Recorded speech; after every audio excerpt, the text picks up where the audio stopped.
आज हम बात करेंगे राजनीतिक विज्ञान में। टॉपिक है जूनागढ़। जूनागढ़ कहाँ है? गुजरात में। इससे पहले के टॉपिक की बात की थी हैदराबाद के साथ भारत संघ का विलय। इसके बाद आता है जूनागढ़ का भारत संघ के साथ विलय। यानी विलय करने में कौन कौन सी समस्याएं आई, तो देखते हैं। जूनागढ़ थी जो एक रियासत थी। क्या थी? रियासत। जूनागढ़ कहाँ है? देखा जाए तो जूनागढ़ कहाँ है? जूनागढ़ गुजरात में है। गुजरात में एक क्षेत्र है। काठियावाड़। क्या है? काठियावाड़ क्षेत्र है। काठियावाड़ क्षेत्र के नाम से भी जाना जाता है। मतलब इसके अंदर, गुजरात के अंदर काठियावाड़ क्षेत्र है, उसमें जूनागढ़ है। ठीक है। जो जूनागढ़ का शासक कौन था? नवाब था। जूनागढ़ के शासक का नाम था नवाब। जो नवाब था वह किस धर्म का था? तो मुस्लिम धर्म का था। नवाब था वो मुस्लिम धर्म का था। और नवाब मुस्लिम धर्म होने के कारण मतलब यहाँ गुजरात जूनागढ़ में मतलब मुसलमान से ज़्यादा अधिकतर हिंदू धर्म थे। मतलब अधिकतर जनसंख्या थी जो हिंदू धर्मों की थी, जिसके कारण नवाब ने एक पाकिस्तान में विलय की घोषणा की। पाकिस्तान में विलय की घोषणा की, जिसके विरुद्ध मतलब पाकिस्तान में इसने घोषणा की, तब जनता ने विद्रोह किया। कहाँ की जनता? जूनागढ़ यानी गुजरात की जनता ने विद्रोह किया, जिसके कारण विद्रोह से डरकर पाकिस्तान भाग गया। कौन भागा पाकिस्तान? नवाब, जो यहाँ का शासक था। कहाँ का? जूनागढ़ गुजरात का शासक था। वो विद्रोह से डरकर पाकिस्तान भाग गया और उसके बाद जनमत संग्रह हो गया। जनमत संग्रह कब हुआ? जनमत संग्रह फरवरी 1948 को हुआ। और जनमत संग्रह के आधार पर जूनागढ़ भारत में विलय हुआ। यानी जनमत संग्रह यानी कि जनता द्वारा चुनाव किए गए और उसके द्वारा मतलब चुनाव के आधार पर जूनागढ़ भारत में विलय हुआ। यानी जूनागढ़ था जो भारत में शामिल हो गया। और एक बार वो रिपीट कर लेते हैं, इसे समझ में आ गया होगा शायद। I hope you are understand. दोबारा देखते हैं एक बार। जूनागढ़ राजनीतिक विश्व का एक टॉपिक है, जो कि हैदराबाद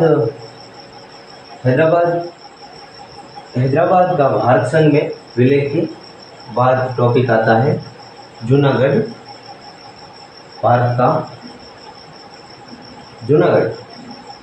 का भारत संघ के साथ विलय। यानी जूनागढ़ था तो भारत के साथ विलय यानी शामिल होना। विलय यानी शामिल। क्या?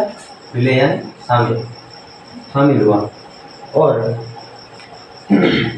ये जो जूनागढ़ है, जूनागढ़ कहाँ है? गुजरात में। कहाँ? गुजरात में। ठीक है। गुजरात में एक क्षेत्र है काठियावाड़ क्षेत्र है, जहाँ ये जूनागढ़ है। ठीक है। जो जूनागढ़ का शासक था, यानी गुजरात के जूनागढ़ शासक था, जिसका नाम था नवाब। और नवाब था वो मुस्लिम धर्म से। मुस्लिम धर्म मतलब यहाँ गुजरात में मतलब जनसंख्या अधिकतर मुस्लिम की न होकर हिंदुओं की थी। इसकी वजह से नवाब ने पाकिस्तान में विलय कर दिया। यानी पाकिस्तान के साथ मिलना था, जिसके कारण जनता ने, यहाँ की जनता, कहाँ की? गुजरात जूनागढ़ की जनता क्या हो गई? चलिए कहाँ पे थे? अच्छा, जूनागढ़ की जनता ने विद्रोह कर दिया, मतलब विद्रोह कर दिया। किसके विरुद्ध किया? नवाब के विरुद्ध। नवाब के विरुद्ध विद्रोह कर दिया। विद्रोह किया, जिससे विद्रोह से डर कर, मतलब कौन डरा था? नवाब डरा था। नवाब डरा था, किससे डरा था? विद्रोह से। विद्रोह से डर कर पाकिस्तान, पीओके शॉर्ट नेम लिखा हुआ, पीओके, पाकिस्तान भाग गया। पाकिस्तान भागने के बाद, पाकिस्तान भाग गया ये। उसके बाद जनता ने, कहाँ की जनता ने? जूनागढ़ गुजरात की जनता ने, जूनागढ़ गुजरात की जनता ने जनमत संग्रह, यानी जनमत संग्रह का मतलब है जनता द्वारा चुनाव किए। चुनाव करने के बाद, जनता द्वारा चुनाव किए। वो चुनाव कब किए? फरवरी 1948 को जनमत संग्रह हुआ, यानी जनता द्वारा चुनाव हुआ। और जनमत संग्रह के आधार पर, यानी जनता द्वारा चुनाव किए गए, चुनाव के आधार पर जूनागढ़ भारत में विलय हुआ, यानी जूनागढ़ भारत में शामिल हुआ। जो जूनागढ़ थी, ये क्या थी? ये एक रियासत थी। जूनागढ़ रियासत थी। कहाँ की थी? गुजरात की। इसके अगला टॉपिक पढ़ेंगे हम कल, मणिपुर का भारत के साथ, मणिपुर का भारत के साथ विलय, यानी मणिपुर ने भारत के साथ विलय, यानी भारत के साथ जुड़ने में कौन कौन सी समस्याएं आई, देखेंगे अगला टॉपिक कल। धन्यवाद हमारे साथ बनने के लिए। और YouTube चैनल पे नए हो तो सब्सक्राइब कर दीजिए और बेल आइकन को दबा दीजिए और एक लाइक और एक कमेंट कर दीजिए और ज़्यादा से ज़्यादा हमारे वीडियो को शेयर कीजिए, ताकि हमें भी आपका साथ मिले और इससे ज़्यादा हम आपके साथ से खुश होकर और भी नई टॉपिक लाते रहेंगे और आपको समझाते रहेंगे। आई होप यू अंडरस्टैंड कि ये जो मैंने आज टॉपिक पढ़ाया है, जूनागढ़ का भारत संघ के साथ विलय, आपको अच्छे से समझ में आया होगा।